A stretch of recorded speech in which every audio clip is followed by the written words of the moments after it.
Hello dear students, इस video में हम लोग क्लास 9th के केमिस्ट्री के चैप्टर्स को पढ़ने वाले हैं। तो देखिए कि कैसे करेंगे। सबसे पहले क्लास 9th का जो केमिस्ट्री है उसके पूरे बुक में टोटल कौन कौन से चैप्टर्स हैं। तो फर्स्ट चैप्टर है मैटर इन आवर सराउंडिंग्स। ठीक है, क्या है first chapter? Matter in our surroundings. Second chapter है is matter around us pure. Third chapter atoms and molecules and fourth chapter है स्ट्रक्चर ऑफ द एटम। मतलब क्या है? पहले चैप्टर का मीनिंग क्या हो गया कि हमारे चारों तरफ जितने भी पदार्थ हैं उनके बारे में कुछ, matter in our surroundings. Second chapter क्या कि क्या हमारे चारों तरफ जितने भी मैटर हैं क्या वो सब प्योर है। तो केमिस्ट्री की भाषा में प्योर का क्या मतलब है वो जानने के बाद ये पता चल जाएगा कि हमारे चारों तरफ जितने भी मैटर हैं वो प्योर हैं या नहीं है। तो आखिर इस क्वेश्चन का आंसर यस होगा या नो होगा वो हम लोग देखेंगे आगे। नेक्स्ट चैप्टर है एटम्स एंड मॉलिक्यूल्स। एटम्स मतलब परमाणु और मॉलिक्यूल्स मतलब अणु। तो ये परमाणु और अणु क्या है इसके बारे में जानेंगे। और फोर्थ चैप्टर है स्ट्रक्चर ऑफ द एटम, कि किसी एटम के अंदर भी डिस्कवरी हुआ कि इलेक्ट्रॉन है, प्रोटॉन है, न्यूट्रॉन है, देन आखिर एटम का स्ट्रक्चर कैसा है, उसके अंदर पार्टिकल्स आखिर कहाँ पे हैं, कैसे हैं, इसके बारे में जानेंगे। तो हम लोग थोड़ा सा अलग ढंग से इस चैप्टर्स को पढ़ेंगे। तो वो अलग वे क्या है, तो हम लोग दो पार्ट में इसको पढ़ लेंगे। 1 और 2 चैप्टर को एक साथ और 3 और 4 चैप्टर को एक साथ। ठीक है, तो इस वीडियो में हम लोग पूरे 1 और 2 चैप्टर को अच्छे ढंग से समझ के पढ़ेंगे।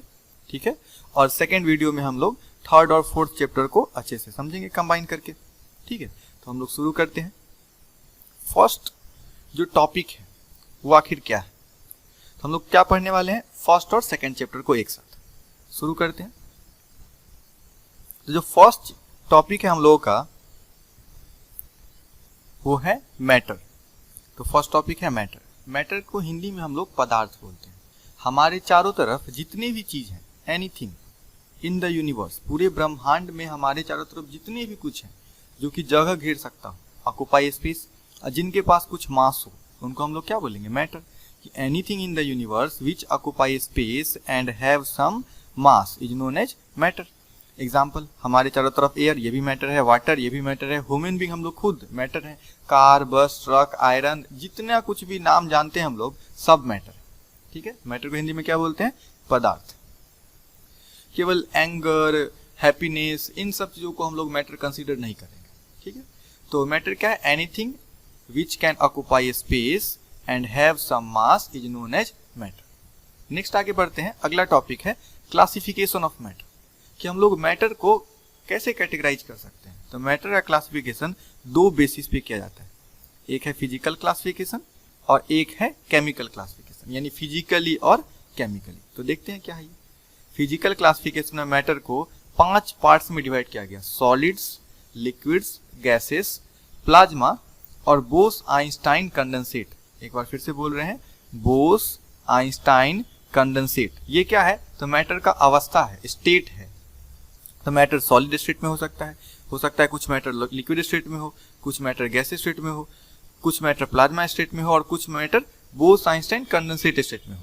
ये लास्ट का जो 2 स्टेट है इसके बारे में ज्यादा डिटेल में नहीं पढ़ना है हम लोग को, केवल हम लोग को ये देखना है कि क्या होता है ये प्लाज्मा स्टेट या बोस आइंस्टाइन कंडेंसेट स्टेट। ठीक है, तो यहीं से बताते चलते हैं। हमारे चारों तरफ वैसे मटेरियल जो कि कॉम्प्रेस ना हो सके, वो पहले से ही फिक्स शेप एंड साइज में, उसको क्या बोलते हैं, सॉलिड है। जैसे एग्जांपल के तौर पे लकड़ी हो गया, हम लोग खुद हो गए, टेबल हो गया, ये सब सॉलिड स्टेट में। लिक्विड स्टेट का बात करते हैं तो वाटर, गैसियस स्टेट का बात करते हैं तो जितने भी गैसेस हैं, हाइड्रोजन गैस, ऑक्सीजन गैस या एयर ले लीजिए, वो सब गैस स्टेट में। प्लाज्मा स्टेट में कौन है, तो प्लाज्मा स्टेट में सन है। ठीक है, सन क्या है, स्टार है। स्टार के अंदर जितने भी मटेरियल है वो प्लाज्मा स्टेट में है। प्लाज्मा स्टेट का मतलब कि अगर कोई मटेरियल आयन के रूप में हो, चार्ज पार्टिकल्स के रूप में हो, मोल्टेन स्टेट में हो, देन हम बोलेंगे कि वो प्लाज्मा स्टेट में है। तो सन किस स्टेट में है, प्लाज्मा स्टेट में। बोस आइंस्टाइन कंडेंसेट स्टेट आखिर क्या है, अगर हम बोस आइंस्टाइन कंडेंसेट स्टेट का बात करें तो किसी गैस को, ठीक है, जिसका डेंसिटी बहुत ही कम हो, कोई कैसा गैस जिसका डेंसिटी बहुत ही कम हो, उसको बहुत लो टेम्परेचर पे अगर हम कंडेंस करने लगते हैं, बहुत लो टेम्परेचर पे, देन जो स्टेट ऑब्टेंड होगा उसी को बोलते हैं बोस आइंस्टाइन कंडेंसेट स्टेट। इसमें 2 साइंटिस्ट का अपना रोल था, एक सत्येंद्र बोस और एक अल्बर्ट आइंस्टाइन का, इसलिए इस स्टेट को हम लोग नाम दे दिए बोस आइंस्टाइन कंडेंसेट स्टेट। इससे ज़्यादा जानने की जरूरत नहीं है इसमें। लो डेंसिटी वाले गैस को वेरी लो टेम्परेचर पे रखेंगे तो देन उस स्टेट को हम लोग क्या बोलते हैं, बोस आइंस्टाइन कंडेंसेट स्टेट। आगे बढ़ते हैं, केमिकल क्लासिफिकेशन, केमिकली कैसे क्लासिफाई करते हैं, ध्यान देते जाइएगा।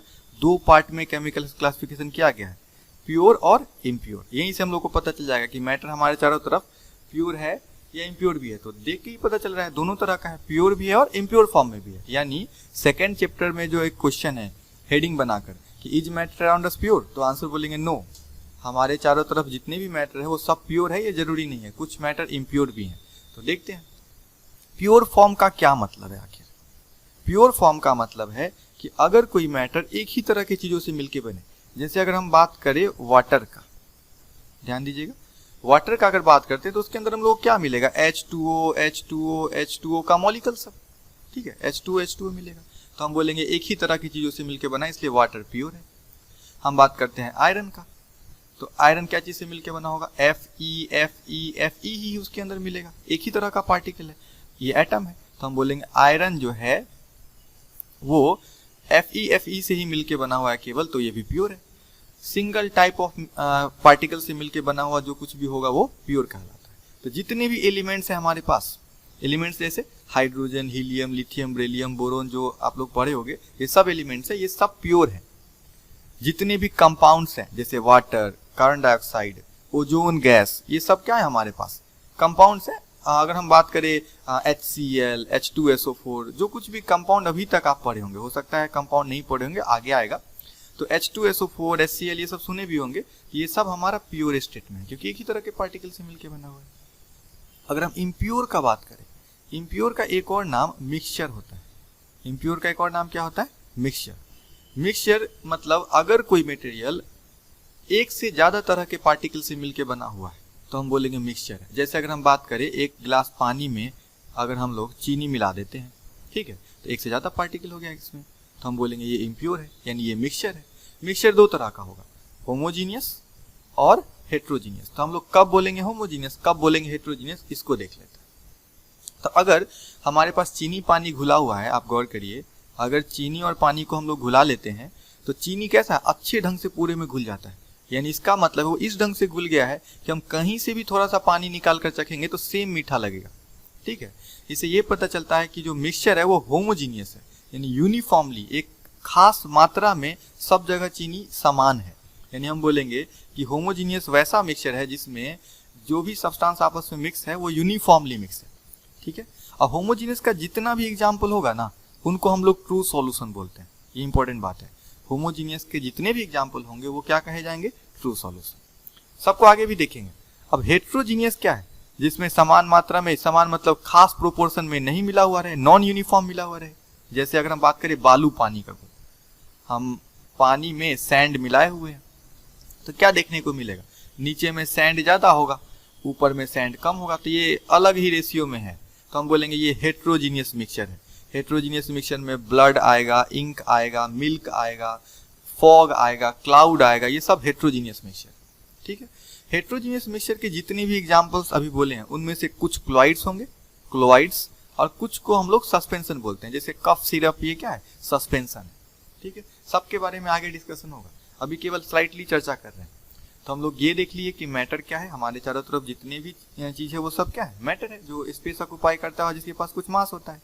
और क्लासिफिकेशन दो तरह से देखे, फिजिकल और केमिकल। फिजिकल में क्या था, solid, liquid, gas, plasma state और Bose Einstein condensate state. Chemically दो पार्ट में डिवाइड हुआ, प्योर फॉर्म में और इम्प्योर फॉर्म में। प्योर फॉर्म का मतलब एक ही तरह के पार्टिकल से मिलकर बना हुआ, और इम्प्योर का मतलब एक से ज्यादा तरह का पार्टिकल उसके अंदर होगा, उसको हम लोग मिक्सचर भी बोलते हैं। मिक्सचर दो तरह का, होमोजीनियस और हेट्रोजीनियस। अगर यूनिफॉर्मली सब कुछ मिला हुआ है तो होमोजीनियस, और नॉन यूनिफॉर्मली मिला हुआ है तो हेट्रोजीनियस। तो हम लोग आगे बढ़ते हैं। नेक्स्ट है एग्जाम्पल, जैसे कार बताइए क्या है, फिजिकल डिवीजन करेंगे तो ये सॉलिड स्टेट में, वाटर लिक्विड स्टेट में, और एयर गैस स्टेट में। तो ये हम लोग फिजिकल क्लासिफिकेशन की, ठीक है। हम आपसे पूछ लेते हैं केमिकल क्लासिफिकेशन करके बताइए। अगर हम कार का केमिकली अगर आपसे पूछे तो क्या होगा ये, तो प्योर फॉर्म है या इम्प्योर फॉर्म है? कार के अंदर ढेर मटेरियल मिलेगा, जैसे उसके अंदर लोहा हो सकता है, एल्यूमिनियम हो सकता है, कार्बन हो सकता है, पेट्रोल का अलग ही कंपाउंड का फॉर्मूला होगा, देन बहुत सारा चीजों से मिलकर बना हुआ है। तो हम बोलेंगे ये हमारा इम्प्योर फॉर्म है। कौन सा फॉर्म है? इम्प्योर, यानी केमिकली ये इम्प्योर है। इम्प्योर यानी मिक्सचर है, इसको मिक्सचर भी बोलते हैं। मिक्सचर में भी कैसा? तो कार ऐसा थोड़ी है कि यूनिफॉर्मली होता है, कहीं पे कोई चीज है, कहीं पे कोई और चीज लगा हुआ है। तो बोलेंगे ये मिक्सचर में भी कैसा है? तो हेट्रोजीनियस है, हेट्रोजीनियस है। ठीक है।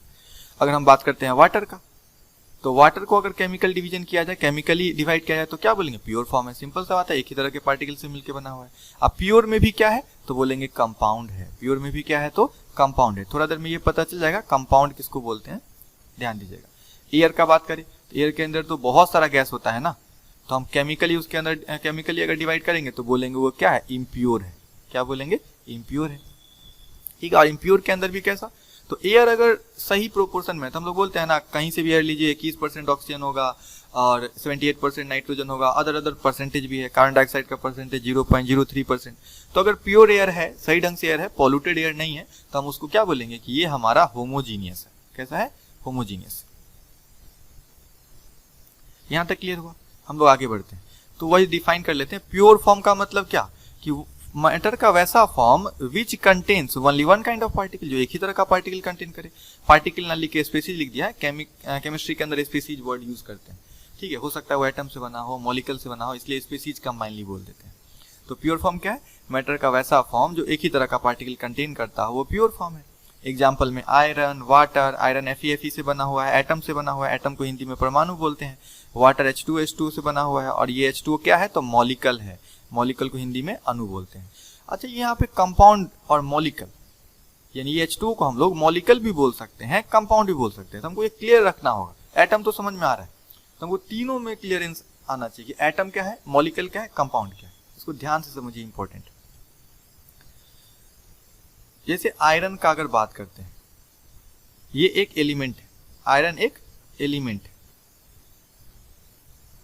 और ये एटम से बना होता है, और ये Fe जो सिंबल है, ये एक एटम को दर्शाता है। याद रहेगा। आगे बढ़ते हैं। जब एटम आपस में जुड़ जाता है, जैसे हम बोले हाइड्रोजन का एटम और ऑक्सीजन का एटम जुड़ के H2O बनाए हुए, तो हम बोलेंगे ये मॉलिक्यूल बना। क्या बन गया? मॉलिक्यूल। हम बात करिए ऑक्सीजन ऑक्सीजन जुड़ गया, O2 बन गया, तो ये भी क्या बन गया? ये भी हमारा मॉलिक्यूल है, ये भी हमारा मॉलिक्यूल है।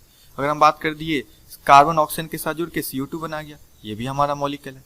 तो हम लोग मॉलिक्यूल सबको बोल सकते हैं। जब भी एटम आपस में केमिकली जुड़ेगा, देन हम उसको मॉलिक्यूल बोलेंगे। ठीक है। तो कंपाउंड कब बोलेंगे? तो होता है क्या है, मॉलिक्यूल तो हम लोग बोल ही सकते हैं इन सारी चीजों को, जब केमिकल कॉम्बिनेशन होगा। कंपाउंड उनको बोलेंगे जिसमें डिफरेंट टाइप का एटम जुड़ा हुआ, जैसे हाइड्रोजन अलग, ऑक्सीजन अलग, दो डिफरेंट टाइप का है, कार्बन अलग, ऑक्सीजन अलग। यानी कि इस H2O को हम लोग मॉलिक्यूल के साथ साथ कंपाउंड भी बोल सकते हैं, और इस CO2 को भी मॉलिक्यूल के साथ साथ कंपाउंड भी बोल सकते हैं। लेकिन O2 को हम लोग केवल मॉलिक्यूल बोलेंगे, कंपाउंड नहीं बोल सकते हैं। ध्यान रहेगा। आगे बढ़ते हैं हम लोग। नेक्स्ट क्या है? Impure form. डिस्कस कर ही चुके हैं। इम्प्योर फॉर्म क्या है?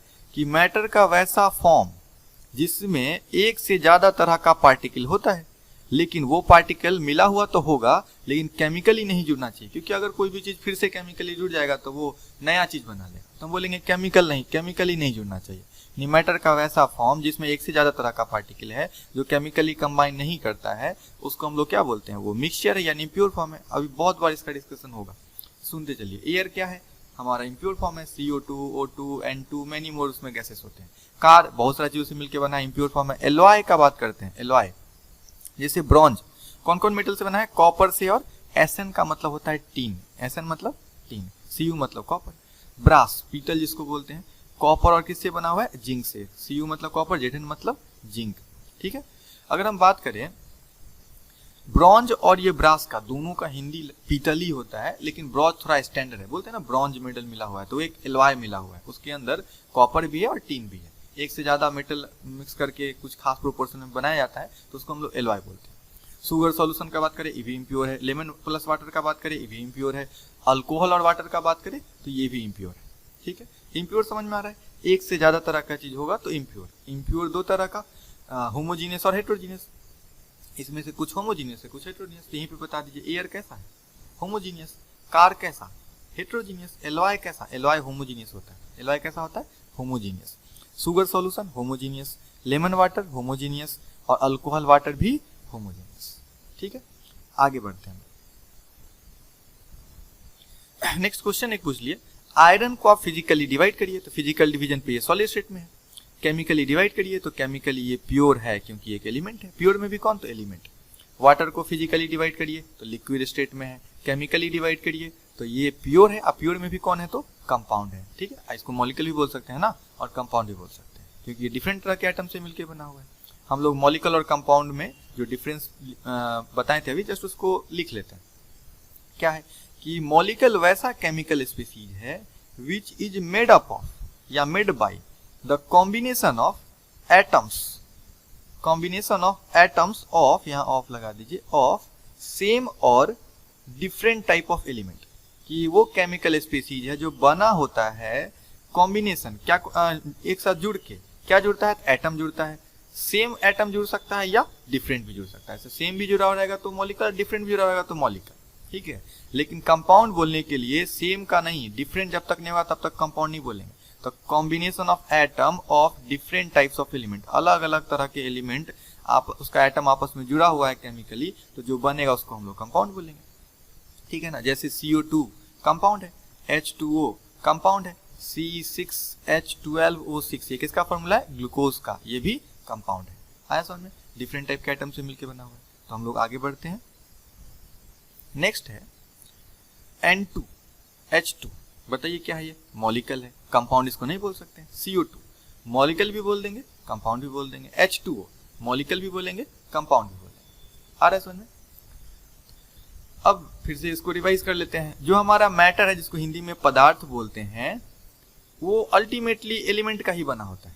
एलिमेंट खुद भी मैटर है, लेकिन अगर किसी मैटर का बात करें, जैसे हम वाटर का बात करते हैं, ये हमारा मैटर है, तो इस वाटर में एक एलिमेंट हाइड्रोजन है और एक एलिमेंट क्या है, एक एलिमेंट हाइड्रोजन है, एक एलिमेंट ऑक्सीजन है। इन दोनों से मिलकर ये मैटर बना है। तो मैटर किससे बना हुआ है, एलिमेंट से।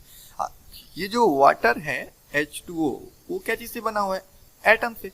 2 एटम हाइड्रोजन का है, 1 एटम यहाँ पे ऑक्सीजन का है। आया समझ में। तो एलिमेंट बना होता है एटम का, एटम को हिंदी में हम लोग क्या बोल रहे हैं, परमाणु।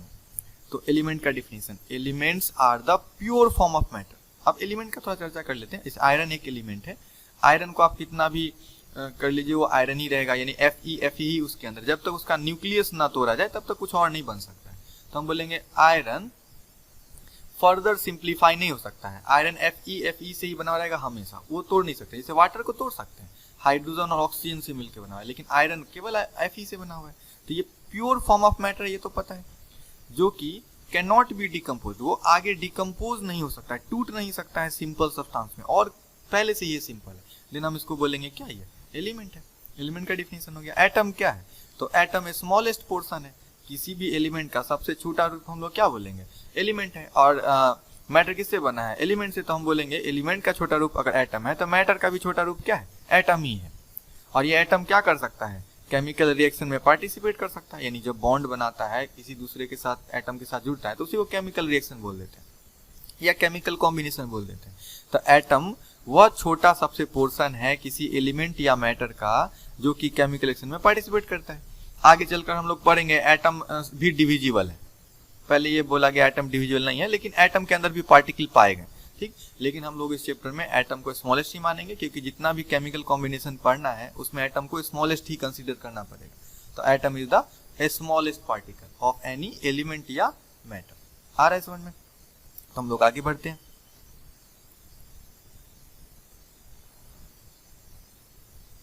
नेक्स्ट है, ये जो सोडियम हम लोग लिखे हैं ये क्या है, एलिमेंट है, सही बात है। एलिमेंट का सिंबल ये है Na। ये जो सोडियम एलिमेंट है उसका सिंबल क्या है, Na। तो आखिर ये सिंबल दर्शाता क्या है, ये सिंबल एक एटम को दर्शाता है, याद रखिएगा, एक सिंबल एक एटम को दर्शाता है, ये सब इंपॉर्टेंट पॉइंट है। आयरन एलिमेंट है, एलिमेंट का अपना सिंबल होता है, तो ये Fe है। Fe किसको दर्शाता है, एक एटम को दर्शाता है। तो अगर कहीं पे Fe2 और कुछ ऐसा लिख दिया Fe2O, कुछ ऐसे बना देता है, तो हम बोलेंगे क्या है, ये आयरन का 2 एटम है, ऑक्सीजन का 1 एटम है, ठीक। मतलब अगर ऐसा लिखा हुआ है तो हो सकता है कंपाउंड ना बने, वो अलग बात है, लेकिन Fe2 इसका मतलब 2 आयरन का एटम है यहाँ पे। अगर हम बात करें C6H12 O6 यानी 6 कार्बन का एटम है, 12 हाइड्रोजन का एटम है और 6 ऑक्सीजन का एटम है। आ रहा है समझ में? हम लोग वाटर का बात कर लेते हैं, ठीक है। वाटर के अंदर 2 हाइड्रोजन का एटम है और 1 ऑक्सीजन का एटम है, 2 एटम हाइड्रोजन का है और 1 एटम ऑक्सीजन का है। मैटर फिर से आ गया, matter is composed of टिनी particles, metal छोटे छोटे पार्टिकल्स से बनता है और उसको हम लोग क्या बोलते हैं? एटम बोलते हैं, which is chemically known as atom. बोलेंगे मैटर छोटे छोटे पार्टिकल से मिलकर बनता है, उन छोटे पार्टिकल्स को हम लोग केमिकली क्या बोलते हैं? एटम बोलते हैं। सेम चीज रिपीट हो रहा है, आगे बढ़ते हैं। नेक्स्ट है, हम लोग मिक्सचर पढ़े ही थे, इम्प्योर। इम्प्योर का 2 कैटेगरी था ना, इम्प्योर में होमोजीनियस मिक्सचर हो सकता है या हेट्रोजीनियस हो सकता है। क्या होता है होमोजीनियस? वैसा mixture which has same proportion, जिसमें सेम प्रोपोर्शन होता है। क्या चीज का सेम प्रोपोर्शन? तो उसके अंदर जो कंपोनेंट है वो through out any given sample, हमारे पास जो भी अमाउंट दिया हुआ है उसमें जो भी प्रेजेंट है चीज, अगर इसके अंदर ए बी और सी 3 तरह का अगर चीज है, ए बी और सी 3 तरह का चीज अगर है, देन हम बोलेंगे ये तीनों का प्रोपोर्शन हर एक जगह एक खास मात्रा में होगा, तो हम बोलेंगे वो होमोजीनियस है। ठीक है, क्या बोलेंगे हम लोग? वो होमोजीनियस मिक्सचर है। नेक्स्ट है हेट्रोजीनियस। अगर हम बात करें the mixture which has non uniform proportion, यानी वो समान मात्रा में नहीं है, मतलब एक खास मात्रा में नहीं है, कहीं पे कम कहीं पे ज्यादा, उसका कंपोनेंट सब ऐसे फैला हुआ है थ्रू आउट द सैंपल में, तो हम बोलेंगे वो क्या है? हेट्रोजीनियस है। अगर हम होमोजीनियस का एग्जांपल बताएं तो sugar solution, salt solution, lemon water solution, ये सब हो जाएगा। अगर हम हेट्रोजीनियस का एग्जांपल बताएं तो इंक हो गया, इंक ब्लड हो गया, कफ सिरप हो गया, कफ सिरप, ये सब हमारा क्या है? हेट्रोजीनियस है। हेट्रोजीनियस का कुछ एग्जांपल कोलाइडल है और कुछ एग्जांपल सस्पेंशन है। जिन ये इंक और ये जो ब्लड है ना, ये कोलाइडल है, और ये जो कफ सिरप है ये सस्पेंशन है। सस्पेंशन का मतलब जिसका पार्टिकल नीचे बैठ जाता है बहुत देर छोड़ देंगे तो, ठीक है। इसलिए बोला जाता है ना, कफ सिरप को आप पीने से पहले उसको अच्छे से मिला लीजिए, क्योंकि उसका पार्टिकल नीचे बैठ जाता है, ठीक है, सस्पेंशन है वो। आगे बढ़ते हैं हम लोग।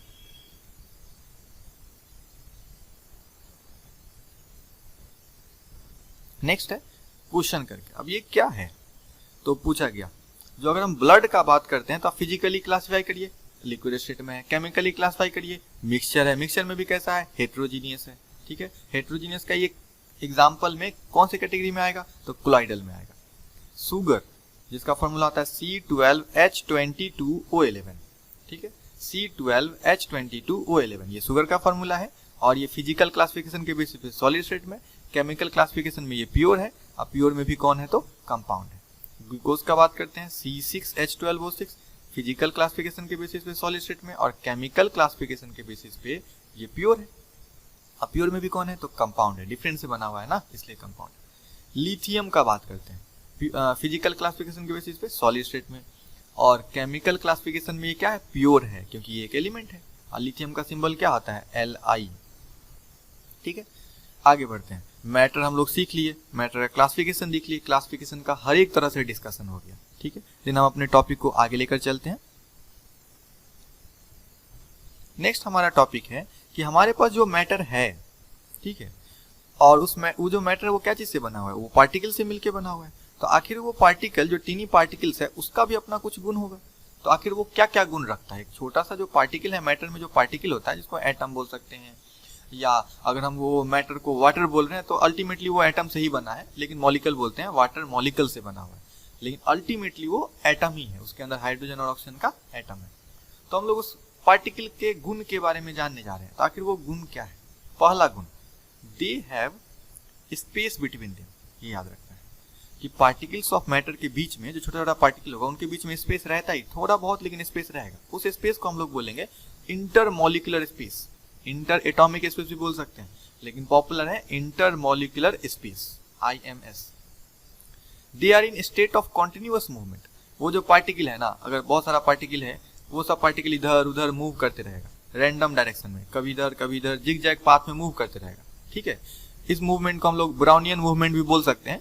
तो हम बोलेंगे कॉन्टिन्यूअसली वो मूव करते रहता है जिग जैग पाथ में, ठीक है। तो in a state of continuous motion में होता है। They attract each other. वो पार्टिकल आपस में एक दूसरे को अट्रैक्ट करते रहता है, ये नेचर है उनका। और इस अट्रैक्शन को ना हम लोग बोलते हैं इंटरमॉलिक्यूलर फोर्स ऑफ अट्रैक्शन। फिर से बोलते हैं intermolecular force of attraction, short में IMFA लिखते हैं, ठीक है। आगे बढ़ते हैं। नेक्स्ट है कि दे आर वेरी स्मॉल, वो बहुत छोटे होते हैं, very very small, and have tendency to diffuse, और उनके पास नेचर होता है कि वो एक जगह से दूसरी जगह मूव करना चाहते हैं, टेंडेंसी होता है उनको डिफ्यूज करने का, डिफ्यूज मतलब मूव कर जाना, ठीक है। तो ये 4 कैरेक्टरिस्टिक्स आपको याद रखना है। पहला कि स्पेस होता है उनके बीच में, इंटरमॉलिकुलर स्पेस बोलते हैं। दूसरा हमेशा मूव करते रहते हैं। तीसरा फोर्स ऑफ अट्रैक्शन होता है उनके बीच में, इंटरमॉलिकुलर फोर्स ऑफ अट्रैक्शन। अब फोर्थ हो गया कि उनके पास टेंडेंसी है मूव करने का, बहुत छोटे होते हैं, ठीक है। अब अगला जो टॉपिक है वो बहुत इंपॉर्टेंट है, वो है सम इंपॉर्टेंट कंपैरिजन। क्या चीज के बीच में कंपैरिजन? तो हमारे पास जो फिजिकल क्लासिफिकेशन से मैटर का स्टेट आया था, सॉलिड लिक्विड गैस, उनके बीच में कंपेयर कर रहे हैं कुछ फैक्टर को ले लेकर। जैसे पहला फैक्टर इंटरमॉलिकुलर स्पेस। आप ही सोचकर बताओ किसके पार्टिकल के बीच में स्पेस ज्यादा होगा? तो गैस सबके पार्टिकल के बीच में स्पेस ज्यादा होगा, उससे कम लिक्विड और सबसे कम सॉलिड। पहला कंपैरिजन। दूसरा intermolecular space force of attraction के बेसिस पे अगर देखा जाए तो सॉलिड में फोर्स बहुत ज्यादा होता है, तभी तो नजदीक नजदीक रहता है ना, और लिक्विड में कम होगा थोड़ा, और गैस में सबसे कम। रिजिडिटी का बात करते हैं, कठोरता का बात करते हैं, तो सबसे ज्यादा सॉलिड रिजिड होगा, उससे कम लिक्विड और सबसे कम गैस। ये नॉर्मल सा बात सब है। फ्लूइडिटी का बात करते हैं तो फ्लो करने का एबिलिटी फ्लूइडिटी कहलाता है। तो सॉलिड उतना नहीं फ्लो करेगा, सबसे ज्यादा कौन फ्लो करता है? गैस, उससे कम लिक्विड और सबसे कम सॉलिड का ही पार्टिकल फ्लो करेगा। जैसे कहीं पे परफ्यूम स्प्रे करते हैं जल्दी फैल जाता है, कहीं पे अगर ये सुगंधित कोई पानी रखा हुआ है तो उसका स्मेल जल्दी नहीं फैलता है, और कहीं पे चंदन का लकड़ी रखा हुआ है तो उसका भी स्मेल जल्दी नहीं फैलता है। इसका मतलब कि सबसे ज्यादा कौन फ्लूइडिटी फ्लो शो करता है? गैस, उससे कम लिक्विड और सबसे कम सॉलिड। डेंसिटी का बात करते हैं तो डेंसिटी घनत्व सबसे ज्यादा सॉलिड का होता है, उससे कम लिक्विड का और सबसे कम गैस का, ठीक है। लेकिन यहाँ एक एक्सेप्शन है, एक्सेप्शन हम लोग डिटेल में देखेंगे। एक्सेप्शन है आइस और वाटर के केस में। अब आइस तो सॉलिड स्टेट में होता है, ये पता ही है, और वाटर लिक्विड स्टेट में होता है। किसका डेंसिटी ज्यादा होना चाहिए था? सॉलिड वाले का, लेकिन हो जाता है वाटर का, यानी लिक्विड स्टेट वाले का। तो आखिर ऐसा क्यों है ये जानेंगे। हम लोग जानते हैं ना, आइस फ्लोट्स ऑन वाटर, बर्फ जो है वो पानी पे तैरता है, तो निश्चित है बर्फ का डेंसिटी कम होगा तभी तो वो तैर रहा है, डेंसिटी कम होने की वजह से तैरता है। क्यों डेंसिटी कम है वो हम लोग आगे चल के सीखते हैं, ठीक है। तो हम लोग अपने टॉपिक को आगे बढ़ाते हैं। कुछ और पहले कंपेयर कर लेते हैं, देन देखते हैं आगे, ठीक है। चलिए पहले देख लीजिए, why does ice float on water? Ice water के ऊपर क्यों फ्लोट करता है? रीजन क्या हो जाएगा बताइए? क्योंकि density of ice is less than water. Ice का डेंसिटी कम होता है वाटर के डेंसिटी से, इसलिए वो तैरता है। ये तो नॉर्मल सा बात हो गया। लेकिन आखिर डेंसिटी कम क्यों हो गया? Why does the density of ice is less than water? ये बहुत इंपॉर्टेंट है, ध्यान से समझिएगा इसको। वाटर अगर हम लिक्विड स्टेट का बात करें तो देखिए सब पार्टिकल ना थोड़ा नजदीक नजदीक है, बीच में स्पेस कम है, बीच में ना स्पेस कम है, बहुत कम स्पेस है। लेकिन आइस जब फॉर्मेशन होने लगता है ना, तो आइस के फॉर्मेशन के दौरान एक नया तरह का इंटरेक्शन क्रिएट होता है। इंटरेक्शन का मतलब एक लगाव क्रिएट होता है, जिस लगाव का नाम है हाइड्रोजन बॉन्डिंग, जिसको डॉटेड लाइन से रिप्रेजेंट करते हैं। ये लगाव किनके बीच लगने लगता है? तो ऑक्सीजन और हाइड्रोजन के बीच में, ठीक है। तो एक वाटर मॉलिक्यूल का ऑक्सीजन और दूसरे का हाइड्रोजन, इसके बीच में लगने लगता है। ये लगाव की वजह से क्या होता है कि थोड़ा इन मॉलिक्यूल के बीच में स्पेस बन जाता है। ये देखिए खाली जगह बन गया, ये स्पेस सब बन गया। तो स्पेस बनने का मतलब क्या है? वॉल्यूम बढ़ गया, वॉल्यूम बढ़ गया। और डेंसिटी का फॉर्मूला हम लोग क्या जानते हैं? डेंसिटी बराबर मास बाई वॉल्यूम। तो अगर वॉल्यूम बढ़ेगा तो डेंसिटी घटेगा, क्योंकि रेसिप्रोकल रिलेशन है। अगर मास तो कांस्टेंट हो गया ना, मास फिक्स है, क्योंकि देखिए यहाँ वाटर मॉलिक्यूल इतना ही, यहाँ भी उतना ही, मास फिक्स है, तो मास का चर्चा करना नहीं है। वॉल्यूम अगर बढ़ाएंगे तो डेंसिटी हमारा घट जाता है, ठीक है। क्यों घट गया? क्योंकि स्पेस क्रिएट हो गया था। क्यों स्पेस क्रिएट हो गया? हाइड्रोजन बॉन्डिंग बनने का। ये एक तरह का बॉन्ड नहीं है, इसमें इलेक्ट्रॉन नहीं होगा, ये एक तरह का लगाव है, इंटरेक्शन है, नाम है हाइड्रोजन बॉन्डिंग। तो हम लोग बोलेंगे कि due to H bond formation, hydrogen bond formation के कारण आइस में वॉल्यूम क्या हो जाता है? बढ़ जाता है, हेंस डेंसिटी डिक्रीज, इसलिए डेंसिटी घट जाता है। कहीं कहीं पे ये भी लिखा हुआ रहेगा कि केज लाइक स्ट्रक्चर बनता है। तो ये जो स्ट्रक्चर बन रहा है ना, ये जो स्ट्रक्चर बन रहा है, इसको हम लोग केज लाइक, पिंजरा के जैसा स्ट्रक्चर बोलते हैं, केज लाइक स्ट्रक्चर, ठीक है। ये केज लाइक स्ट्रक्चर क्यों बना है? हाइड्रोजन बॉन्ड के फॉर्मेशन के कारण। तो आप लोग यही आंसर करोगे कि हाइड्रोजन बॉन्ड के फॉर्मेशन के कारण वॉल्यूम इंक्रीज हो जाता है, इसलिए डेंसिटी घट जाता है। तो यही रीजन है आइस के वाटर के ऊपर फ्लोट करने का, ठीक है। आगे बढ़ते हैं देना अपने टॉपिक को लेकर। नेक्स्ट हम लोग का टॉपिक है कुछ और कंपैरिजन जो हम लोग कर रहे थे वहां पे। तो 5 कंपेयर कर लिए थे और छठा कंपैरिजन है शेप। तो अब नॉर्मल सा बात है, सॉलिड का शेप क्या होता है, फिक्स होता है, हम लोग कहीं भी रख देंगे वही शेप का रहेगा, शेप बदलेगा ही नहीं। लिक्विड का शेप कैसा होता है, वो फिक्स नहीं होता है, लिक्विड का शेप फिक्स नहीं होता है। कैसे ये पता चलेगा कि फिक्स नहीं होता है? तो अगर हम लोग ग्लास में रखे हुए हैं, पानी को ग्लास में रखे हुए, तो शेप कैसा रहेगा, ग्लास के जैसा। अगर ग्लास में रखे हुए तो ग्लास के जैसा, अगर हम घड़ा में रख देंगे तो घड़ा के जैसा शेप ले लेगा, ठीक है, जहां रख देंगे वैसा शेप ले लेगा। इसका मतलब कंटेनर जैसा होगा वैसा शेप ले लेता है, तो फिक्स नहीं है शेप। गैस का तो फिक्स नहीं होगा, उसको जहां रखिए वहां उड़ के चला जाएगा, जितना बड़ा कंटेनर उसमें फैल जाएगा, ठीक है। वॉल्यूम का बात कर लेते हैं, वॉल्यूम मतलब जगह ऑक्युपाई करना। तो सॉलिड हमेशा खास जगह ऑक्युपाई करेगा, फिक्स ही जगह ऑक्युपाई करेगा, उसका वॉल्यूम नहीं बदलता है। अगर लिक्विड का बात करें तो उसका भी वॉल्यूम फिक्स है। कैसे?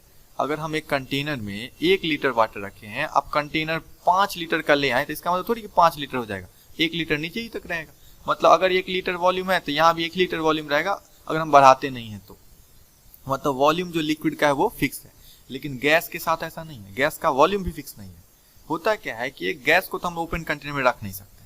तो मान लीजिए क्लोज कंटेनर में मान लीजिए 1 लीटर गैस को रखें, तो ये 1 लीटर गैस के अमाउंट से नहीं है। अगर ये कंटेनर 5 लीटर का है ना, तो ये गैस का वॉल्यूम बोलेंगे 5 लीटर होगा, बोलेंगे गैस का वॉल्यूम होगा 5 लीटर, क्योंकि ये पूरे में फैल जाएगा, ठीक है। तो जो कंटेनर का वॉल्यूम होगा, गैस कितना भी रहे, कम या ज्यादा, उससे फर्क नहीं पड़ता है, जितना कंटेनर का वॉल्यूम उतना ही गैस का वॉल्यूम। जैसे कि कंटेनर का वॉल्यूम 10 लीटर है तो बोलेंगे गैस का वॉल्यूम 10 लीटर होगा, ऐसे में तो फिक्स नहीं होता है। डिफ्यूजन का बात करते हैं, ठीक है। डिफ्यूज का मतलब पार्टिकल का एक जगह से दूसरी जगह चले जाना। जैसे अगर हम बोले कि परफ्यूम स्प्रे किए तो पूरे रूम में फैल गया, इसका मतलब पार्टिकल उसका घूम घूम के सब तरफ पहुंच गया। तो डिफ्यूजन सबसे ज्यादा किस में होगा, गैस में, उससे कम लिक्विड में, और इससे कम सॉलिड में। डिफ्यूजन है क्या आखिर? तो डिफ्यूजन प्रोसेस है जिस प्रोसेस में पार्टिकल जो है मैटर का वो मूव करता है। अब कोई भी चीज किधर से किधर मूव करेगा, ज्यादा से कम अमाउंट की तरफ ही ना। तो जहां परफ्यूम स्प्रे करेंगे वहां खूब सारा पार्टिकल रहेगा, उधर से जिधर जिधर कम है उधर की तरफ फ्लो कर जाएगा, चारों तरफ फ्लो कर जाएगा। तो हाइयर कॉन्सेंट्रेशन से लोअर कॉन्सेंट्रेशन की तरफ मूव कर जाता है। आ रहा है समझ में? ये वैसा प्रोसेस जिसमें पार्टिकल्स ऑफ मैटर मूव कर जाता है from higher concentration to lower concentration. समझ में आ रहा है? देन हम लोग आगे बढ़ते हैं। अगला जो हम लोग का टॉपिक है change of states of matter. अब यहां से भी इंपॉर्टेंट बात स्टार्ट होता है, ठीक है। तो ये change of states of matter क्या है, कि जब हम लोग मैटर के स्टेट में बदलाव देखते हैं, कि अभी सॉलिड है लिक्विड बन गया, लिक्विड से कुछ गैस बना दिए, पता चला है गैस से लिक्विड बना दे रहे हैं, इसी को हम बोलते हैं बदलाव होना, चेंज होना, मैटर के अवस्था में बदलाव होना, change in states of matter या change of states of matter, ठीक है। तो देखते हैं आखिर वो बदलाव क्या है और उसको हम लोग बोलते क्या है, और प्लस वो बदलाव होता क्यों है, कौन सा ऐसा फैक्टर जो उस बदलाव को कराने में मदद करेगा, ठीक है। तो हम लोग अपने टॉपिक को ध्यान से देखते हैं। क्या लिखा हुआ है, सॉलिड अगर लिक्विड में कन्वर्ट होगा, सॉलिड अगर लिक्विड में कन्वर्ट होगा, देन हम बोलेंगे कि जो प्रोसेस है वो हमारा फ्यूजन या मेल्टिंग कहलाता है। सॉलिड अगर लिक्विड में कन्वर्ट हो रहा है तो हम बोलेंगे फ्यूजन या मेल्टिंग। लिक्विड अगर गैस में कन्वर्ट होगा तो बोलेंगे वेपोराइजेशन। वेपोराइजेशन को बॉइलिंग भी बोलते हैं, तो या तो वेपोराइजेशन बोलिए या बॉइलिंग बोलिए, दोनों सही है। तो लिक्विड से अगर गैस बन रहा है तो बोलेंगे प्रोसेस कहलाता है वेपोराइजेशन। गैस से लिक्विड बनेगा तो प्रोसेस कहलाएगा कंडेंसेशन। लिक्विड से सॉलिड बनेगा, अभी सोच के बताओ, लिक्विड से सॉलिड बन गया, फ्रीज हो गया, फ्रीजिंग, इसको हम लोग फ्रीजिंग बोलते हैं। अब होता क्या है ना, लिक्विड से जो सॉलिड बन रहा होता है तो हम लोग बोले सॉलिडिफिकेशन भी बोल सकते हैं, यानी हम लोग यहाँ पे सॉलिडिफिकेशन भी बोल सकते हैं। लेकिन अगर ऑप्शन में फ्रीजिंग है तो सबसे पहला प्रायोरिटी किसको देंगे, फ्रीजिंग को देंगे, कि ये फ्रीजिंग होगा, ध्यान रहेगा। सॉलिड से लिक्विड बनेगा तो क्या बोलेंगे, फ्यूजन या मेल्टिंग। लिक्विड से गैस बनेगा तो वेपोराइजेशन या बॉइलिंग। गैस से लिक्विड बन रहा है तो कंडेंसेशन, लिक्विड से सॉलिड बन रहा है तो फ्रीजिंग। होता क्या है, कुछ कुछ सब्सटेंस ना टेम्परेचर देते ही ये सॉलिड से डायरेक्टली गैस बन जाता है, तो हम बोलेंगे वो प्रोसेस कहलाता है सब्लिमेशन, ठीक है। और गैस से डायरेक्टली सॉलिड बनेगा तो भी बोलेंगे सब्लिमेशन। बताएं ही अभी जस्ट कि अगर कहीं पे सॉलिड बन रहा होगा तो सॉलिडिफिकेशन भी बोल सकते हैं। तो अगर ऑप्शन में सॉलिडिफिकेशन है और सब्लिमेशन दोनों है तो पहला प्रायोरिटी देंगे सब्लिमेशन को, लेकिन अगर ऑप्शन में नहीं है तो हम लोग उसको सॉलिडिफिकेशन भी बोलते हैं। कोई भी चीज सॉलिड में कन्वर्ट होगा देन सॉलिडिफिकेशन भी बोलते हैं। क्लियर हो गया? आगे बढ़ते हैं। आखिर ये कौन सा ऐसा चीज है जो सॉलिड से लिक्विड में और लिक्विड से गैस में, या सॉलिड से गैस में, या गैस से सॉलिड में कन्वर्ट करने में हेल्प करता है? ठीक है। अगर इन सब का डिफिनेशन पूछ दिया जाए आपसे कि ये फ्यूजन का बताइए तो आराम से आप लिख लोगे, ठीक है, ये इजी है कि the process of conversion of solid into liquid is known as fusion, the process of conversion of liquid into gas is known as vaporization. कौन सा फैक्टर है वो जान लेंगे तो बोल भी देंगे कि टेम्परेचर बढ़ाने पे या टेम्परेचर घटाने पे, वो आगे देखते हैं कि कौन कौन सा ऐसा फैक्टर है, ठीक है। तो टॉपिक है factors due to which it occurs या it happens, factors due to which it happens, यानी कि ये जो चेंज हो रहा है वो हुआ है तो कौन से फैक्टर की वजह से। तो दो फैक्टर है, एक फैक्टर टेम्परेचर, दूसरा फैक्टर प्रेशर। टेम्परेचर में बदलाव लाने से भी स्टेट्स बदल सकता है और प्रेशर में बदलाव लाने से भी स्टेट्स बदलता है, ठीक है। टेम्परेचर आप लोगों को समझ में आता होगा, टेम्परेचर बोलते ही ऐसा समझ में आए कि हीट, तो ऐसा कहीं नहीं है। टेम्परेचर का मतलब कोई भी ऑब्जेक्ट का अपना कितना डिग्री में मेजरमेंट है, ठीक है। आखिर वो कोल्ड भी हो सकता है, वो तो गर्म भी हो सकता है, ठीक है। तो आखिर उसका डिग्री मेजरमेंट क्या है कि वो 40 डिग्री सेल्सियस पे है, 20 डिग्री सेल्सियस पे, तो डिग्री मेजरमेंट क्या, उसी को हम लोग टेम्परेचर बोलते हैं, ठीक है। अब प्रेशर क्या है, तो फिजिक्स में आप लोग पढ़े होंगे कि फोर्स पर यूनिट एरिया, यानी किसी खास एरिया पे, यूनिट एरिया पे जितना फोर्स लगता है और उसका रेशियो, फोर्स बाई एरिया का रेशियो ही क्या आता है, प्रेशर आता है। तो हम लोग देखते हैं कि कौन सा फैक्टर इसको बदलने में हेल्प कर रहा है। तो सॉलिड से लिक्विड जाने में आप ही बताओ, टेम्परेचर बढ़ाएंगे तो लिक्विड में बन जाएगा। जो काम टेम्परेचर बढ़ाकर किया जा सकता है वही काम प्रेशर घटाकर किया जा सकता है। तो टेम्परेचर बढ़ाने से या और प्रेशर घटाने से, लिक्विड से गैस टेम्परेचर बढ़ाने से और टेम्परेचर बढ़ा देंगे तब, या प्रेशर घटाने से।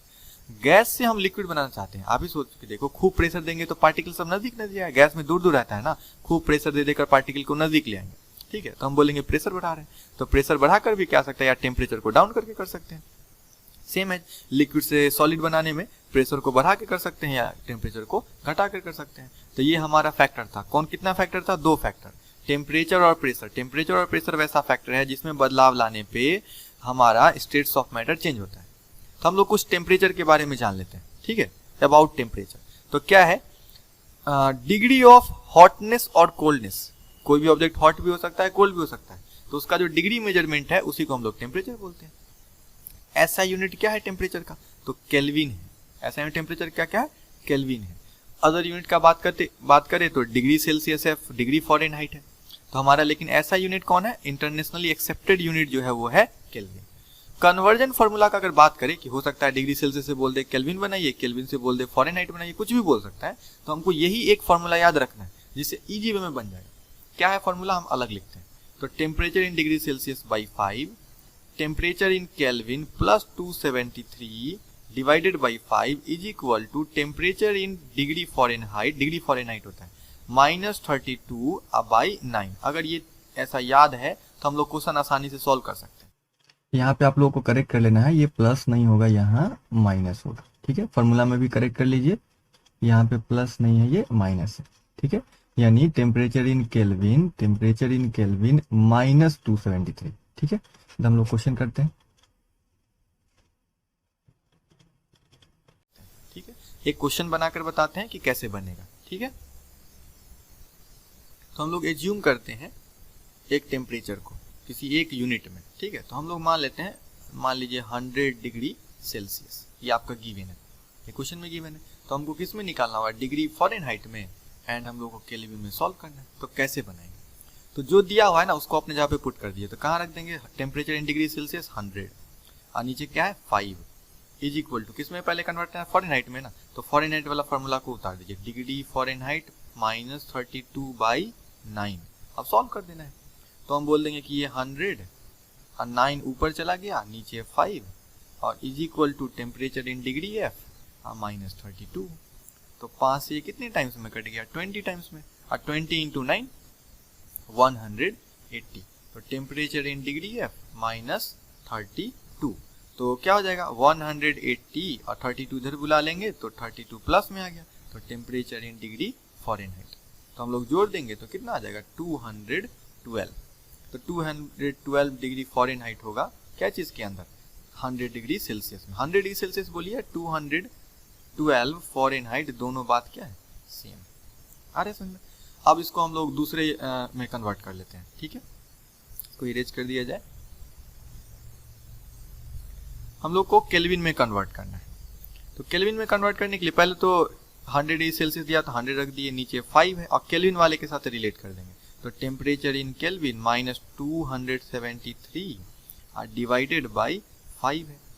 तो 5 से 20 टाइम्स में कट गया, 20 और 5 इधर गुना हो जाएगा, फिर से वो 100 आ गया। टेम्परेचर इन केल्विन माइनस 273, तो 100 और ये 273 इधर आ गया तो प्लस 273, टेम्परेचर इन केल्विन निकल गया। 273 में 100 जोड़ दीजिए तो कितना आ जाएगा 373, 373 केल्विन, 373 केल्विन किस में 100 डिग्री सेल्सियस में। तो इसी तरह से आप चेंज कर लीजिएगा। तो ये कन्वर्जन है जिससे हम लोग किसी भी तरह क्वेश्चन सॉल्व कर लेंगे, ठीक है, टेम्परेचर से रिलेटेड। टेम्परेचर के बारे में एक इंपॉर्टेंट पॉइंट समझ लीजिए कि जैसे ह्यूमन बीइंग का बॉडी टेम्परेचर कितना है 37 डिग्री सेल्सियस, ठीक है। तो अगर इस टेम्परेचर से ज्यादा टेम्परेचर वाला कोई ऑब्जेक्ट को हम लोग छुएंगे ना तो हम लोग को गर्म लगेगा, इससे कम टेम्परेचर वाले ऑब्जेक्ट को अगर हम लोग टच करते हैं तो हम लोग को वो ठंडा लगेगा। आ रहा है समझ? तो हम लोग का 37 डिग्री सेल्सियस है, तो 40 डिग्री सेल्सियस वाला अगर कोई चीज को टच करते हैं तो हम लोग का क्या लगेगा, वो गर्म लगेगा। अगर हम लोग 37 से कम 20 डिग्री सेल्सियस वाला कोई चीज को टच करेंगे तो ठंडा लगेगा। सिंपल सा कॉन्सेप्ट है। तो कोई भी ऑब्जेक्ट, जैसे मान लीजिए एक चाय है, ठीक है, एक चाय का कप है, ये है हमारा 40 डिग्री सेल्सियस गर्म, तो हम लोग को क्या लगेगा, ये गर्म लगेगा पीने में। लेकिन अगर कोई ऐसा मान लीजिए ऑर्गेनिज्म है जिसका बॉडी टेम्परेचर ही 100 डिग्री सेल्सियस है, ठीक है, तो उसके लिए ये चाय क्या है, ठंडा है। अब बताइए इस चाय को हम गर्म बोले या ठंडा बोले। तो ये चाय गर्म भी हो सकता है, ठंडा भी हो सकता है, डिपेंड करेगा कौन से ऑर्गेनिज्म के हिसाब से पूछ रहे हैं। तो हम बोलेंगे कि हम लोग ये नहीं बोलेंगे टेम्परेचर का मतलब 40 डिग्री सेल्सियस का मतलब गर्म या ठंडा नहीं होता है, ये इसका डिग्री मेजरमेंट है, ठीक है। हो सकता है ये डिग्री मेजरमेंट हॉटनेस का हो या डिग्री मेजरमेंट कोल्डनेस का हो, डिपेंडिंग अपॉन द ये ऑर्गेनिज्म। तो इसलिए डिफिनीशन है कि हॉटनेस या कोल्डनेस का जो डिग्री मेजरमेंट होता है किसी ऑब्जेक्ट का, उसी को हम लोग क्या बोलते हैं, टेम्परेचर। यहाँ तक क्लियर है टेम्परेचर के बारे में। तो हम लोग अपने टॉपिक को आगे लेकर चलते हैं। नेक्स्ट है प्रेशर। प्रेशर तो पता ही है क्या होता है pressure, force per unit area, force by area. हम लोग इसको फिजिक्स में डिटेल में पढ़ लेंगे, ठीक है। ऐसा यूनिट अगर हम प्रेशर का बात करें तो न्यूटन पर मीटर स्क्वायर। देखिए फोर्स का ऐसा यूनिट न्यूटन और नीचे एरिया का यूनिट होता है मीटर स्क्वायर, तो न्यूटन और मीटर स्क्वायर ऊपर ले जाएंगे तो -2 लगा देंगे, न्यूटन पर मीटर स्क्वायर, ठीक है। इसी को हम लोग पास्कल भी बोलते हैं, इसको हम लोग क्या बोलते हैं, पास्कल। अदर यूनिट क्या क्या हो सकता है, तो एटीएम है प्रेशर का यूनिट, ठीक है, बार है प्रेशर का यूनिट, टॉर है प्रेशर का यूनिट, बहुत सारा है, mm ऑफ hg ऐसे लिखते हैं, mm ऑफ hg। ये सब क्लास में ये नहीं आएगा, ठीक है, लेकिन ATM, bar, torr, mm of hg ये सब है। और ऐसा यूनिट कौन है, पास्कल या न्यूटन पर मीटर स्क्वायर। क्लियर है इतना? आगे बढ़ते हैं। हम लोग का नेक्स्ट टॉपिक है इवेपोरेशन। इवेपोरेशन तो पता ही होगा ना कि हम लोग जो कन्वर्जन करते हैं लिक्विड स्टेट से वेपर स्टेट में, उसी प्रोसेस को क्या बोलते हैं हम लोग, इवेपोरेशन। ये हमेशा होते रहता है। थोड़ा सा भी टेम्परेचर गेन करेगा ना कोई लिक्विड तो उसका कुछ ना कुछ मॉलिक्यूल तो निकल के उड़ ही जाता है, उसी प्रोसेस को इवेपोरेशन बोलते हैं। ये कॉन्टिन्यूअसली होते रहता है। तो इवेपोरेशन क्या है कि the process of conversion of a liquid into its vapour state at any temperature. किसी भी टेम्परेचर वो थोड़ा थोड़ा उड़ते ही रहता है, तो हम बोलेंगे वो क्या, इवेपोरेशन हो रहा है। ये सरफेस फिनोमिनन है। पार्टिकल कहाँ से निकल के जाता है, तो हमेशा सरफेस से निकल के जाता है, तो बोलेंगे सरफेस फिनोमिनन है। इसलिए तो अगर किसी कपड़ा को मोड़ के रख दिए हैं भिंगा हुआ तो वो जल्दी नहीं सूखेगा। लेकिन अगर हम किसी कपड़ा को अगर हम लोग खोल के अच्छे से हैंगर पे डाल देते हैं तो सूख जाता है, क्योंकि सरफेस एरिया बढ़ा दिए। सरफेस एरिया बढ़ाएंगे तो खूब ज्यादा सरफेस से वाटर निकल के भागेगा, तो हम बोलेंगे जल्दी सूख जाएगा, ठीक है। तो ये एक सरफेस फिनोमिनन है। ये कूलिंग इफेक्ट क्रिएट करता है, बहुत इंपॉर्टेंट है। कूलिंग इफेक्ट का मतलब होता है कि अगर इवेपोरेशन होगा तो इनर सरफेस की तरफ ठंडा इफेक्ट क्रिएट होगा। मतलब जैसे ये एक घड़ा है, इस घड़ा के अंदर आप लोग सुने होंगे कि पानी रखा रहता है तो हमेशा ठंडा रहता है। ऐसा क्यों? तो घड़ा के सरफेस से हमेशा इवेपोरेशन होते रहता है, बाहर की तरफ पानी निकल रहा है, जिस कारण से अंदर की तरफ एक कूलिंग इफेक्ट क्रिएट होगा, ठीक है। अंदर की तरफ क्या क्रिएट होगा, कूलिंग इफेक्ट। जैसे हम लोग खेल कर आते हैं तो कपड़ा पहने हुए हैं, तो ये कपड़ा भीग जाता है पसीना से, और जब एक जगह बैठते हैं फैन इस सब में तो हमारा इवेपोरेशन शुरू होता है वाटर का, स्वेट का, ठीक है। हम लोगों को स्किन के अंदर कैसा फीलिंग आएगा, कूलिंग इफेक्ट। तो इवेपोरेशन कॉजेज कूलिंग इफेक्ट। आगे जो हम लोगों का है वो है फैक्टर्स अफेक्टिंग इवेपोरेशन। उन फैक्टर्स का हम लोग डिस्कशन करेंगे जिस वजह से इवेपोरेशन पे कोई फर्क पड़ेगा, ठीक है। तो क्या है ऐसा फैक्टर सब, तो टेम्परेचर, ये तो नॉर्मल सी बात है। अगर हम टेम्परेचर को बढ़ा देते हैं, ये जो साइन है ना इंक्रीजिंग का साइन है, अगर टेम्परेचर को बढ़ा देते हैं तो रेट ऑफ इवेपोरेशन, इवेपोरेशन होने का जो दर है वो क्या होगा, बढ़ेगा। सही बात है, टेम्परेचर बढ़ाएंगे तो तेजी से इवेपोरेशन होगा। सरफेस एरिया बढ़ाने पे क्या होगा, अभी थोड़ी देर पहले डिस्कस हुआ कि सरफेस एरिया बढ़ा देंगे तो इवेपोरेशन तेजी से होगा, तो रेट ऑफ इवेपोरेशन इंक्रीज करेगा। विंड स्पीड, विंड स्पीड अगर बढ़ा देते हैं, हवा तेज चलती है तो उसमें भी रेट ऑफ इवेपोरेशन बढ़ता है। जैसे अगर हम लोग शाम के समय में या रात के समय में किसी कपड़ा को सुखाना चाहते हैं तो फैन चला देते हैं, है ना, तो विंड स्पीड बढ़ने से भी रेट ऑफ इवेपोरेशन बढ़ जाता है, यानी पार्टिकल तेजी से निकल कर वेपर में कन्वर्ट होता है। ह्यूमिडिटी, अगर नमी बढ़ाते हैं तो सिंपल सी बात है, नमी बढ़ाने से रेट ऑफ इवेपोरेशन घट जाएगा।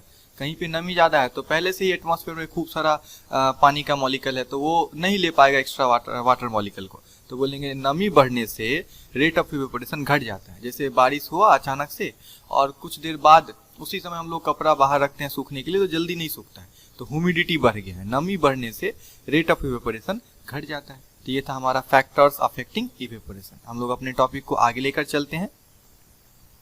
नेक्स्ट है हमारा लेटेंट हीट, एक नया टॉपिक। लेटेंट वर्ड का मतलब ही होता है हिडन, लेटेंट वर्ड का मतलब ही होता है हिडन, हिडन का मतलब छुपा हुआ, तो हीट मतलब ताप, छुपा हुआ ताप। अब ये क्या है छुपा हुआ ताप, क्यों इसको बोल रहे हैं, तो होता क्या है ना कि ये पता चला कि जैसे मान लीजिए ये आइस है, ठीक है, और आइस का टेम्परेचर मेजर किया गया तो 0 डिग्री सेल्सियस पाया गया, ठीक है, 0 डिग्री सेल्सियस। फिर क्या किया गया, इसको टेम्परेचर दिया गया, इसको हीट किया गया, टेम्परेचर दिया गया, और टेम्परेचर देने के बाद ये धीरे धीरे मेल्ट होना स्टार्ट हो गया पानी में मेल्ट हो गया, ठीक है, और ये मेल्ट हो रहा है। जब ये पानी में मेल्ट हो रहा था उसके बीच में ही टेम्परेचर चेक किया गया तो टेम्परेचर बदल ही नहीं रहा था, 0 डिग्री सेल्सियस ही था। इसका क्या मीनिंग है कि हम अगर हीट दे रहे हैं तो टेम्परेचर बदलना चाहिए, लेकिन वो बदल नहीं रहा है। तब तक नहीं बदला जब तक ये पूरा पिघल नहीं गया। जब ये पूरा डिजोल्व हो गया, अच्छे से पूरा पिघल गया, देन जाके धीरे धीरे 0 से ऊपर टेम्परेचर जाने लगा। तो आखिर वो उस समय जो हम हीट दिए थे, ठीक है, और टेम्परेचर नहीं बढ़ा था, तो आखिर वो हीट गया कहाँ छुप गया, उसी हीट को हम लोग बोलते हैं लेटेंट हीट। तो नॉर्मल सी बात है, देख के ही पता चल रहा है कि वो हीट इस रूप को बदलने में चला गया था, यानी इस आइस का सॉलिड स्टेट से लिक्विड स्टेट बदलने में चला गया था। तो हम बोलेंगे स्टेट बदलने में जो कि हीट खर्च होता है उसी को बोलते हैं latent heat. The energy which is used up to change the state of matter, matter के स्टेट को बदलने के लिए जो एनर्जी यूज होता है उसी को बोलते हैं लेटेंट हीट। बिना टेम्परेचर में बदलाव लाए, बिना टेम्परेचर में बदलाव लाए, सही है। तो अगर सॉलिड से लिक्विड बदल रहे होते हैं उस समय भी हमारा लेटेंट हीट होगा, तो उस लेटेंट हीट को हम लोग बोलते हैं लेटेंट हीट ऑफ फ्यूजन। और लिक्विड से गैस बन रहा होता है उस समय भी लेटेंट हीट लग रहा होगा, उसको बोलते हैं लेटेंट हीट ऑफ वेपोराइजेशन। तो लेटेंट हीट ऑफ फ्यूजन को कैसे डिफाइन करेंगे कि वो हीट एनर्जी का अमाउंट, यानी एनर्जी का, हीट एनर्जी का उतना अमाउंट जो कि जरूरत है क्या चीज को करने के लिए चेंज, तो 1 kg ऑफ सॉलिड को, सॉलिड के 1 kg को लिक्विड स्टेट में बदल देने में प्रेशर को फिक्स रखते हुए और टेम्परेचर, प्रेशर को फिक्स रखते हुए, अब बिना प्रेशर को हम लोग फिक्स रख देंगे केवल और केवल, और टेम्परेचर तो बदलेगा नहीं। Without any rise in temperature जो अमाउंट ऑफ हीट एनर्जी हमारा दिया जा रहा है 1 kg सॉलिड को, उसी को हम लोग क्या बोलते हैं latent heat of fusion. Latent heat of vaporization क्या है कि amount of heat energy required to change 1 kg of liquid into gas without any rise in temperature, बिना टेम्परेचर बढ़े जो हमारा बदलाव हो जाता है किसमें, लिक्विड से गैस स्टेट में, और जो हीट एनर्जी खर्च हो जाता है जो कि बदलाव में हेल्प करता है केवल, और वो हीट एनर्जी टेम्परेचर बढ़ने में हेल्प नहीं करता है, उसी हीट को बोलते हैं लेटेंट हीट ऑफ वेपोराइजेशन। आप लोगों का एक टास्क है कि latent heat of fusion ice के लिए क्या है वो फाइंड आउट करके कमेंट करिए। Latent heat of vaporisation water के लिए क्या है इसको भी कमेंट करिए। ये दोनों फाइंड आउट करके आप लोगों को लिख लेना है कॉपी में, ठीक है। समझ में आया लेटेंट हीट क्या होता है, छुपा हुआ ताप जो कि स्टेट बदलने में यूज होता है, और ये टेम्परेचर बढ़ने में हेल्प नहीं करता है। 2 तरह का लेटेंट हीट होगा, latent heat of fusion, latent heat of vaporisation. आगे बढ़ते हैं हम लोग। नेक्स्ट जो टॉपिक है वो टॉपिक है melting point and boiling point. ये बहुत इंपॉर्टेंट टॉपिक है, बार बार पूछ जाता है मेल्टिंग पॉइंट बताइए, तो ऐसा नहीं बोलेंगे कोई चीज मेल्ट हो रहा है तो मेल्टिंग पॉइंट, या कोई चीज बॉयल हो रहा है तो बॉइलिंग पॉइंट, ये नहीं। तो हम लोग इसको थोड़ा अच्छे से समझते हैं, मेल्टिंग पॉइंट किसको बोलते हैं। तो पहले इसको ध्यान से समझिए।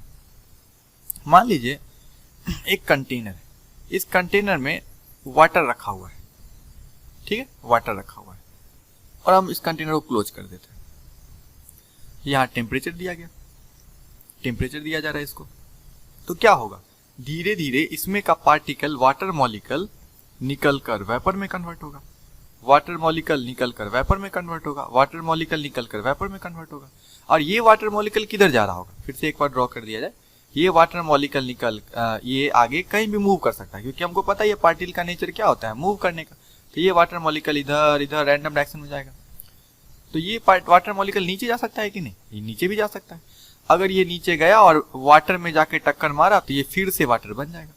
यानी हम ये बोले कि पार्टिकल जो है वो हीट गेन करके वेपर में कन्वर्ट हुआ, मॉलिक्यूल जो है वाटर का वो वेपर में कन्वर्ट हुआ और ये नीचे भी आ सकता है।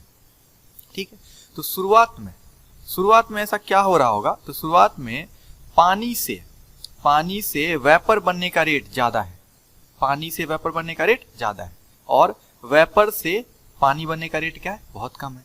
ठीक है, लेकिन एक समय ऐसा तो आएगा ना कि जितना वाटर से वेपर में कन्वर्ट हो रहा है मॉलिक्यूल, उतना ही वेपर का मॉलिक्यूल किस में कन्वर्ट हो जा रहा है, वाटर में। तो इस अवस्था को हम लोग बोलेंगे इक्विलिब्रियम स्टेट। कौन सा state, equilibrium, EQULIBRIUM, equilibrium state. जब कौन सा रेट बराबर हो गया, लिक्विड से वेपर बनने का रेट और वेपर से लिक्विड बनने का रेट जब बराबर हो जाए, उस स्टेट को हम लोग क्या बोलते हैं, इक्विलिब्रियम। एकदम ध्यान से समझिएगा क्या क्या बोले हैं। तो वैसा स्टेट जिस समय में rate of evaporation, rate of condensation बराबर हो जाए। ठीक है, वेपर से लिक्विड बन रहा है तो उसको क्या बोलते हैं, कंडेंसेशन। तो रेट ऑफ वेपोराइजेशन और कंडेंसेशन अगर बराबर हो जाता है, उस स्टेट को हम लोग क्या बोलते हैं, इक्विलिब्रियम स्टेट। ठीक है, और अब जो स्टेट है इस इक्विलिब्रियम स्टेट, इसके बाद ना वेपर में चेंजेस दिखना बंद हो जाएगा। हम हीट तो कर ही रहे हैं, टेम्परेचर तो जा ही रहा है, लेकिन चेंज दिखना बंद हो जाएगा। लगेगा कि अब ये वेपर बनना बंद हो गया, वेपर का अमाउंट में बदलाव दिखना बंद हो जाएगा, क्योंकि जितना वेपर बन रहा है उतना ही तो लिक्विड भी बन जा रहा है, तो बदलाव दिखना बंद हो गया। अब जो वेपर यहाँ है वो जो प्रेशर लगा रहा होगा, ध्यान दीजिए, जो वेपर इक्विलिब्रियम स्टेट में आने के बाद जो वेपर बच गया, उसके बाद वेपर में बदलाव नहीं होता है, तो वो जो वेपर बचा हुआ है वो जो प्रेशर लगाता है, उस प्रेशर को हम लोग बोलते हैं वेपर प्रेशर। क्या बोलते हैं, वेपर प्रेशर। ठीक है, अब आगे बढ़ते हैं। तो ये जो वेपर प्रेशर क्रिएट हुआ, मान लेते हैं कि ये वेपर प्रेशर है 0.7 एटीएम। एटीएम क्या है, प्रेशर का यूनिट है। ठीक है, 0.7 एटीएम। और ये जो टेम्परेचर हम लोग यहाँ फिक्स करके दे रहे थे, मान लीजिए वो 60 डिग्री सेल्सियस। ये जो लिक्विड है हमारा, ये वाटर है, ये हम कंसीडर कर लें। ठीक है, आगे बढ़ते हैं। अब हम थोड़ा सा कंडीशन बदल देते हैं, टेम्परेचर को बढ़ा दिए, थोड़ा 60 करके 80 कर दिए, 60 ना करके क्या कर दिए, 80 डिग्री सेल्सियस पे। जैसे ही टेम्परेचर बढ़ाएंगे ना, फिर से इक्विलिब्रियम डिस्टर्ब हो जाएगा। और इक्विलिब्रियम डिस्टर्ब होने का मीनिंग क्या है, मीनिंग ये है कि अचानक से फिर से बदलाव होना दिखने लगेगा कि हाँ वेपर बनने लगेगा, खूब सारा वेपर बनने लगेगा। तो फिर कुछ देर बाद क्या होगा, इक्विलिब्रियम स्टेब्लिश होगा। अब जो इक्विलिब्रियम स्टेब्लिश हुआ, देन जो वेपर बचा उसका जो प्रेशर है वो वेपर प्रेशर है। लेकिन इस बार क्या होगा, वेपर ज्यादा बन गया थोड़ा, तो वेपर प्रेशर भी बढ़ गया। मान लेते हैं 0 पॉइंट क्या हो गया, 8 एटीएम बढ़ के हो गया। ठीक है, हम लोग क्या करते हैं, और टेम्परेचर बढ़ा देते हैं। मान लीजिए वो टेम्परेचर 80 ना हो के अब क्या हो गया, 90 पे अब ये सब काम कर रहे हैं, तो टेम्परेचर, ये प्रेशर और बढ़ जाएगा। मान लेते हैं वो प्रेशर बढ़ते बढ़ते 0.9 एटीएम हो गया। ठीक है, फिर टेम्परेचर बढ़ा दिए, मान लीजिए 100 डिग्री सेल्सियस कर दिया। अब जो वेपर प्रेशर है वो हमारा पाया गया 1 एटीएम पाया गया। कितना पाया गया, 1 एटीएम। ये जो 1 एटीएम प्रेशर है ना, ये एटमॉस्फेयर हर एक ऑब्जेक्ट पे लगाता है। 1 एटीएम एटमॉस्फेरिक प्रेशर को बोलते हैं। यानी ये जो प्रेशर हमारे पास आया वेपर प्रेशर, वो किसके बराबर है, एटमॉस्फेरिक प्रेशर के बराबर हो गया। देन अब इस टेम्परेचर को बोला जाएगा कि ये बॉइलिंग पॉइंट है। ठीक है, जब तक 1 एटीएम अचीव नहीं करता तब तक टेम्परेचर को बॉइलिंग पॉइंट नहीं बोलते। अब जाके इस टेम्परेचर को हम बोलेंगे ये क्या है, बॉइलिंग पॉइंट है इस लिक्विड का। तो वाटर का बॉइलिंग पॉइंट कितना होता है, 100 डिग्री सेल्सियस पे। तो हम क्या बोलेंगे, बॉइलिंग पॉइंट क्या है, कि वैसा टेम्परेचर है जिस टेम्परेचर पे लिक्विड का वेपर प्रेशर एटमॉस्फेरिक प्रेशर के बराबर हो जाता है। तो उसी टेम्परेचर को हम लोग क्या बोलते हैं, बॉइलिंग पॉइंट। तो हम लोग इसको लिख लेते हैं ताकि ध्यान रहे। तो हम लोग क्या सीखे कि अगर rate of evaporation, rate of condensation बराबर होता है, वो स्टेट क्या होता है, इक्विलिब्रियम का स्टेट होता है। उस समय जो वेपर प्रेशर लगाता है वो वेपर प्रेशर है। और जिस टेम्परेचर पे वेपर प्रेशर किसी लिक्विड का बराबर हो जाता है एटमॉस्फेरिक प्रेशर के, उसी टेम्परेचर को हम लोग बोलते हैं बॉइलिंग पॉइंट। तो मेल्टिंग पॉइंट का डेफिनेशन क्या हो सकता है? इसी आधार पर अगर लिखना हो तो हम लोग बोलेंगे कि वेपर प्रेशर सॉलिड का, अब सॉलिड वेपर स्टेट में रहता नहीं है, लेकिन हम कॉन्सेप्ट अप्लाई कर सकते हैं कि वेपर प्रेशर सॉलिड का घट कर बराबर हो जाए जो लिक्विड स्टेट में उसका वेपर प्रेशर हो सकता है उसके बराबर, तो बोलेंगे वही टेम्परेचर जिस पे ऐसा हो रहा होगा वो मेल्टिंग पॉइंट है। लेकिन जो डिफिनीशन बुक में है उसको आप लिख लीजिएगा कि वैसा टेम्परेचर जिस पे कोई भी सॉलिड स्टेट का सब्सटेंस लिक्विड में कन्वर्ट हो जाता है अंडर एटमॉस्फेरिक प्रेशर, ये वर्ड बस जोड़ देना है, अंडर एटमॉस्फेरिक प्रेशर, देन सारा डिफिनीशन सही है। यहाँ तो हम लोग ये लिख ही लिए कि अगर लिक्विड का वेपर प्रेशर एटमॉस्फेरिक प्रेशर के बराबर आता है देन हम लोग बोलते हैं वो टेम्परेचर जिस पे हो रहा होगा ये वो बॉइलिंग पॉइंट है। तो बॉइलिंग पॉइंट क्लियर हुआ। हम लोग अपने टॉपिक में आगे बढ़ जाते हैं। तो हम लोग देखे थे क्या क्या हम लोग अभी तक पढ़ चुके हैं, एक बार रिकॉल कर लेते हैं। हम लोग पढ़ लिए मैटर का physical classification, solid liquid gas, दो और स्टेट होता है ना, प्लाज्मा स्टेट और बोस-आइंस्टाइन कंडेंसेट स्टेट।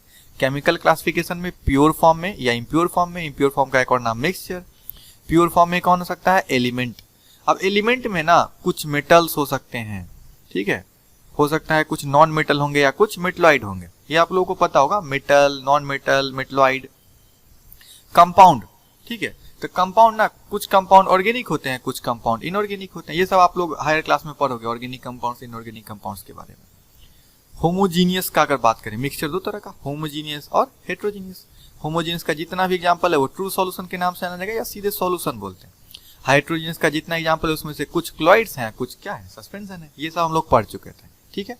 दिन हम लोग अपने टॉपिक पे और आगे प्रोसीड कर, तो देख लीजिए वही सब चीज लिखा हुआ है। मेटल का अगर हम लोग बात करते हैं, मेटल तो क्या प्योर फॉर्म है, मेटल मेलिएबल होता है। मेलिएबल का मतलब अगर किसी भी चीज को, ठीक है, अगर उसको पीटा जाए, ठीक है, और पीटने के बाद थीन शीट में कन्वर्ट हो जाए, वो पतला एकदम दबने लगे, पतला पेपर के जैसा बनने लगे, तो हम बोलेंगे उसमें मेलिएबल गुण है, मेलिएबिलिटी है। तो मेटल मेलिएबल नेचर का होता है। डक्टाइल, अगर किसी को तार के रूप में कन्वर्ट किया सके, तार बनाया जा सके किसी का, तो हम बोलेंगे वो डक्टाइल नेचर का है।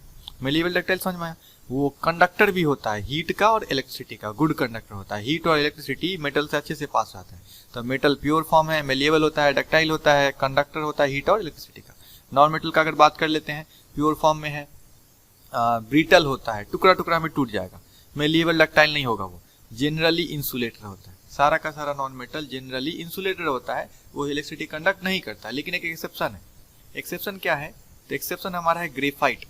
ग्रेफाइट ना कार्बन का बना होता है, ठीक है, कार्बन नॉन मेटल है, तो हम बोलेंगे ग्रेफाइट कंडक्ट करता है, इसलिए हमारा ये एक्सेप्शन के रूप में, ठीक है। बस ये याद रखिए, पेंसिल में जो पाया जाता है ना लिखने, जिसे हम लोग लिखते हैं, वही ग्रेफाइट। अब एग्जाम्पल का बात करें, नॉन मेटल का example hydrogen, carbon, nitrogen, oxygen, chlorine, it is. अब मेटल का एग्जाम्पल नहीं लिखिए, आप लोगों को पता है, copper, zinc, iron, silver, gold, ये सब मेटल। मेटलॉइड का दो एग्जाम्पल याद रखिएगा, सिलिकन और जर्मीनियम। सिलिकन SI और जर्मीनियम GE। मेटलॉइड क्या है? जिनका गुण बीच बीच में होगा, इंटरमीडिएट में होगा, मेटल और नॉन मेटल के बीच बीच में जिनका गुण होगा वो क्या कहलाएगा? वो हमारा कहलाएगा मेटलॉइड।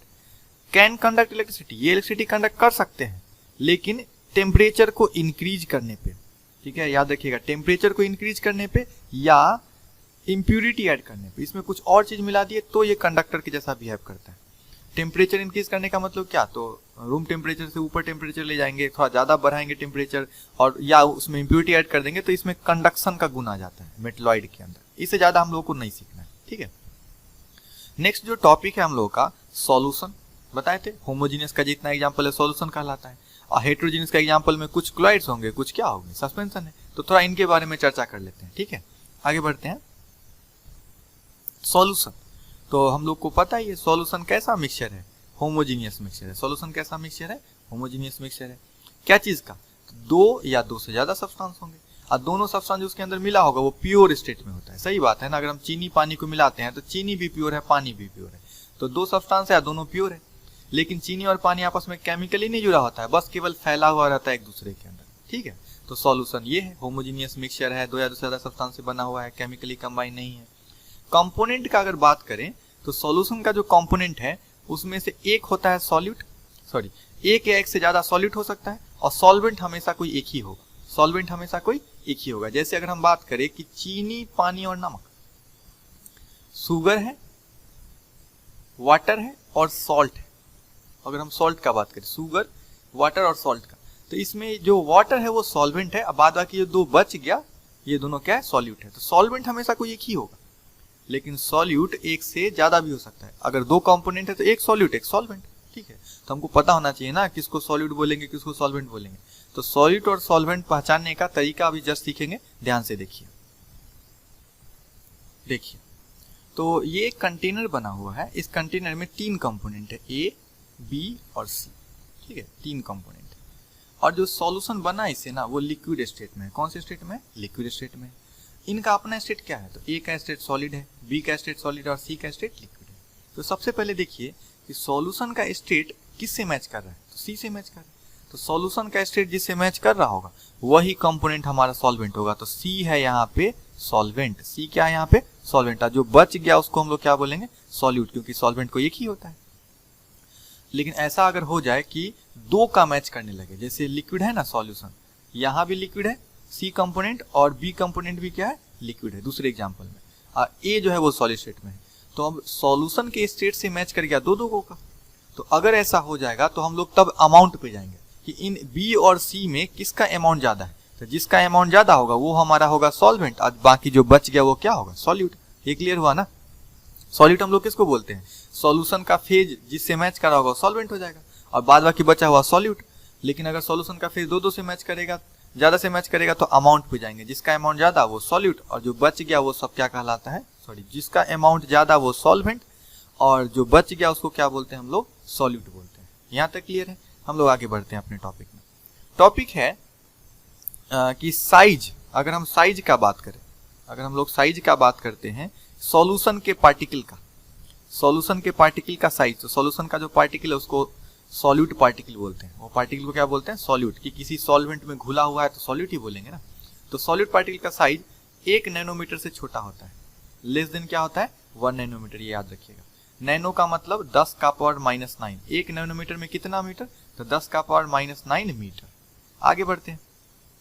ये लाइट को स्कैटर नहीं करेगा, लाइट को ये स्कैटर नहीं करता। इसका मीनिंग क्या है? लाइट को स्कैटर नहीं करता है कि अगर हम लोग सॉल्यूशन लिए हैं, हमारा ट्रू सॉल्यूशन है, तो लाइट यहाँ से पास कराएंगे ना, तो लाइट यहाँ से यहाँ बाहर तो निकल जाएगा, लेकिन ये इसके अंदर का पार्टिकल लाइट को बिखेरेगा नहीं।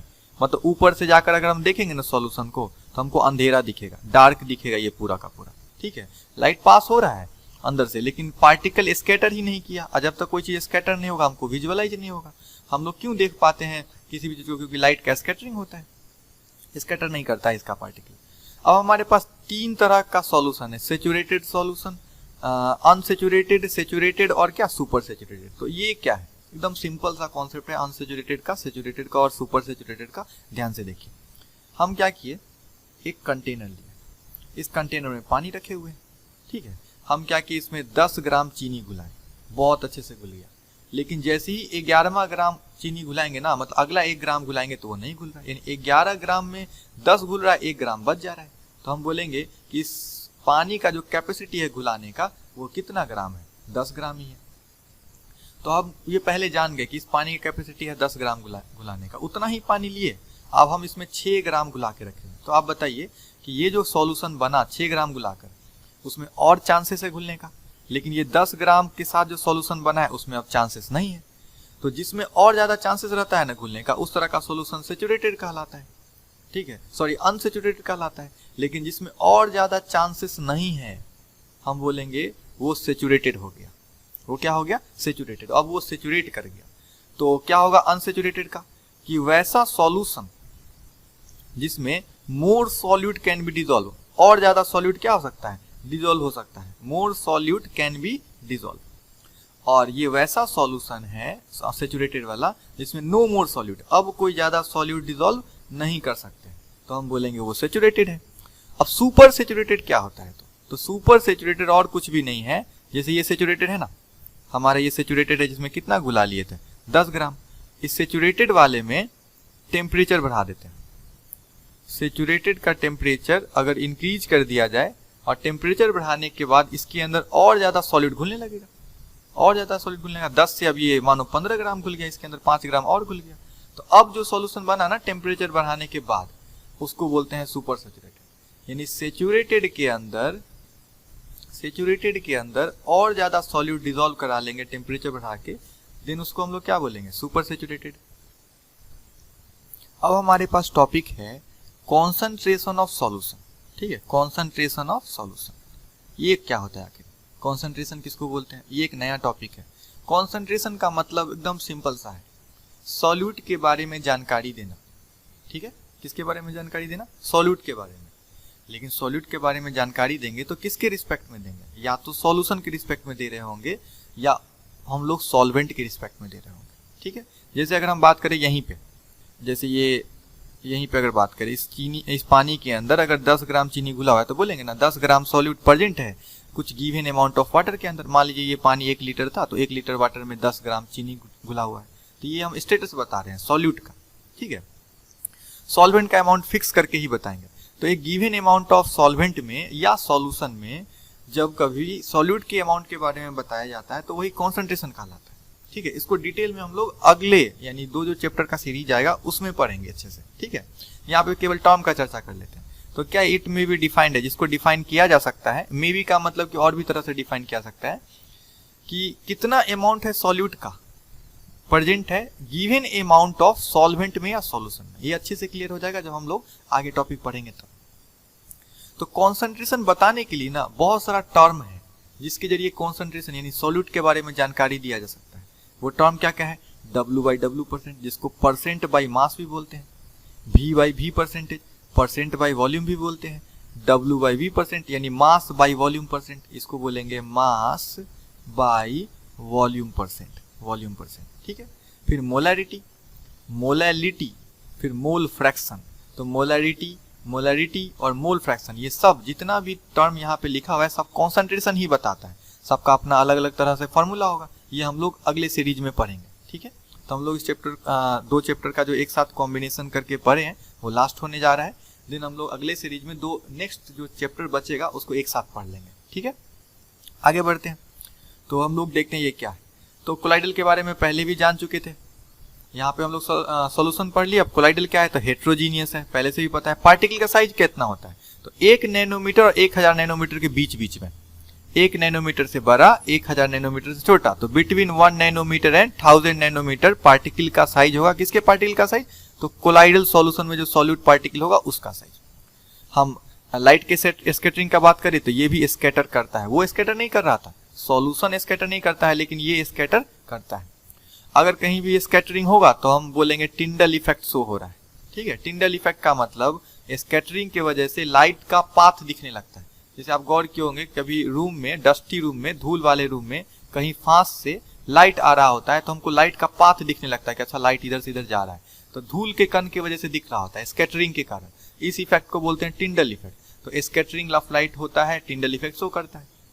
सस्पेंशन का बात कर लेते हैं, तो हेट्रोजीनियस है, पहले से पता है। पार्टिकल का साइज कैसा होता है, तो मोर देन 1000 नैनोमीटर, 1000 नैनोमीटर से बड़ा साइज होगा। अब ये साइज का मतलब क्या है, साइज में हम लोग हो सकता है डायमीटर का बात कर रहे होंगे या इसके रेडियस का बात कर रहे होंगे। ये रेडियस और डायमीटर किसका, तो पार्टिकल का। ठीक है, तो अलग अलग बुक के अकॉर्डिंग ये वैल्यू थोड़ा अलग रहता है, लेकिन आप साइज का मतलब समझ रहे हो। 1000 नैनोमीटर से बड़ा भी लिखोगे तो ये सही है। मे स्कैटर लाइट, अब ये मे क्यों लगा दिया, ये स्कैटर कर भी सकता है नहीं भी कर सकता है। होता है क्या है कि अगर वो पार्टिकल का साइज थोड़ा सा सही है तो वो स्कैटरिंग करेगा, और पार्टिकल का साइज उतना नहीं है तो वो स्कैटरिंग नहीं करेगा। तो सस्पेंशन वैसा चीज है जिसमें कि पार्टिकल नीचे बैठ जाता है। ठीक है, इसलिए उसको हम लोग सस्पेंशन बोलते हैं। लेकिन अगर उसका पार्टिकल इतना बड़ा है कि वो स्कैटरिंग कर सकता है तो बोलेंगे मे स्कैटर, और नहीं कर सकता है तो मे नॉट स्कैटर। तो मे स्कैटर लाइट, ये याद रखें। अब नीचे देख लीजिए एग्जाम्पल बताएं, बहुत अच्छा एग्जाम्पल है। सॉल्यूशन से लाइट पास कराएं, पास तो कर गया लेकिन ये सॉल्यूशन देखिए काला दिख रहा है, डार्क दिख रहा है, मतलब स्कैटरिंग नहीं किया। कोलाइडल से भी पास किया, इसका सॉल्यूशन चमकदार दिख रहा है। सस्पेंशन से भी पास किया, इसका सॉल्यूशन भी चमकदार दिख रहा है। ऊपर से देख रहे हैं, राइट एंगल से 90 डिग्री बनाते हुए हम लोग देख रहे हैं, ऊपर से विजुअलाइज करेंगे। ठीक है, तो ये हो गया हमारा चैप्टर ओवर। एक छोटा सा टॉपिक है जो नॉर्मल सा है, सब लोगों को, आप लोगों को पता ही होगा, फिजिकल चेंज और केमिकल चेंज। फिजिकल चेंज और क्या, केमिकल चेंज। तो किसको बोलते हैं फिजिकल चेंज, वैसा चेंज जिसमें कोई नया सब्सटेंस नहीं बनता है, उसको हम लोग बोलते हैं फिजिकल चेंज। जैसे आइस से वाटर में कन्वर्ट कर दिए, कहाँ कुछ बना, वाटर ही रह गया, बस केवल रूप बदल गया। तो उस तरह का चेंज क्या होगा, फिजिकल चेंज। जिसमें कोई नया सब्सटेंस नहीं बनता है वो फिजिकल चेंज, और जिसमें नया सब्सटेंस बन जाएगा कोई नया, तो हम बोलेंगे केमिकल। जैसे बोलेंगे कि कार्बन को जला दिया ऑक्सीजन के प्रेजेंस में, नया नया CO2 बन रहा है, तो ये हमारा केमिकल चेंज हो गया। आयरन का रस्टिंग हो गया तो आयरन ऑक्साइड बन जाता है, ये केमिकल चेंज है। मिल्क से कर्ड बन गया तो ये केमिकल चेंज है, मिल्क से कन्वर्ट हो गया कर्ड में। हम लोग इसको रिवर्स नहीं कर सकते हैं, इस तरह के चेंज को जल्दी रिवर्स नहीं किया सकते हैं। कुछ कुछ ऐसा चेंज है जिसको रिवर्स कर सकते हैं, लेकिन जनरली केमिकल चेंज इरिवर्सिबल होगा। कैसा होगा, इरिवर्सिबल। फिजिकल चेंज जनरली क्या होता है, रिवर्सिबल। उसको रिवर्स बैक करके हम फिर से अपना अवस्था वापस ला सकते हैं।